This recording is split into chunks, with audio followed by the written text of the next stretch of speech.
谁能想到把牛奶加鸡蛋放锅里蒸一蒸，上桌就抢光，外面88一份，自己在家做实惠又简单。一起跟着视频来看看是怎么做的吧。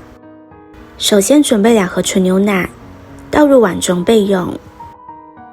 3个鸡蛋打入碗中，分离蛋黄。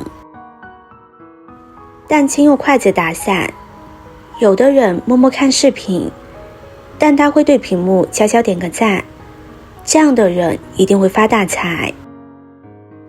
搅散之后，将蛋清倒入牛奶中，加入适量的白糖，让牛奶和蛋清充分的融合在一起。盖上保鲜膜密封起来，用牙签插上一些小孔。水开放入锅中蒸上10分钟。碗中加入葡萄干，加入面粉，利用面粉的吸附性把葡萄干清洗干净，多换几次清水，直到把水洗至清澈。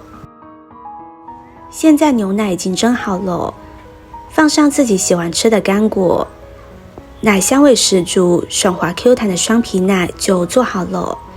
想吃不想做就分享给那个他，做给你吃。记得关注我，我们下期再见啦。